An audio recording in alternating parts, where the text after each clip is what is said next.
Salut tout le monde, je suis à New York and we're gonna check out French York today.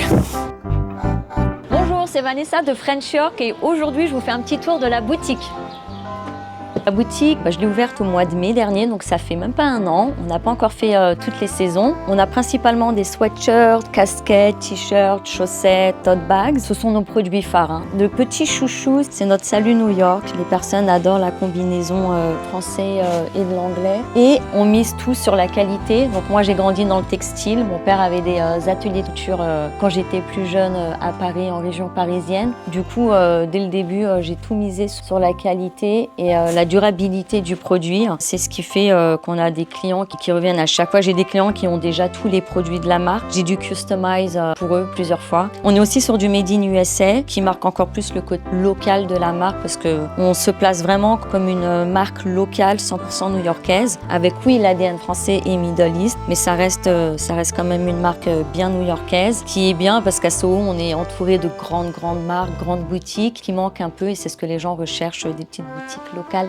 On a nos croissants, donc ce sont des croissants sur des chaussettes. C'est très simple, mais ça fait son effet. On parle beaucoup de croissants ici, mais pas seulement, parce qu'on aime aussi le vin. Donc on est bien dans le cliché français. Après le croissant, la bouteille et le verre de vin sur nos chaussettes. Donc il y a marqué More Wine, s'il vous plaît. Donc encore une fois, la combinaison de l'anglais et du français. Et puis là, on tape bien dans le cliché. Mais est-ce que c'est vraiment un cliché? Je suis pas sûre. Hein. Enfin, c'est un cliché qui est plutôt véridique, je dirais. Là, on a une marque brésilienne qui, je trouve, match tellement bien French York.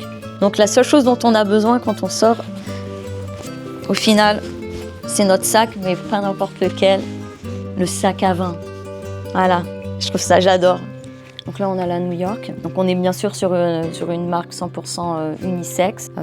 Voilà. L'idée, c'est de pouvoir les porter d'une manière différente. Donc c'est très versatile. Et c'est pareil pour les sweatshirts, c'est qu'on est sur une marque unisexe, mais on peut les porter d'une manière très féminine aussi. Et c'est là où le style français rentre un petit peu en jeu. Et c'est ça que j'aime, c'est que l'américain va rentrer dans la boutique et va le voir comme un sweatshirt classique, ça reste un sweatshirt classique. Et en fait, je vais lui montrer comment le porter d'une manière beaucoup plus féminine, comment le porter avec beaucoup plus de style. C'est là où moi je prends du plaisir et c'est là où eux se sentent bien aussi plus féminines dans un sweatshirt classique.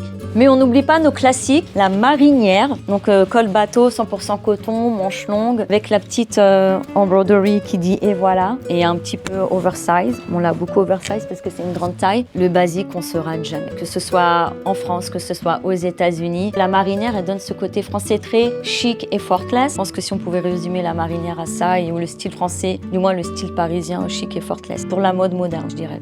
Bon voilà, le petit tour est fini. Merci beaucoup d'être venu et je vous dis à bientôt à Soho, 98 Thompson Street. Donc je vous attends avec le grand sourire.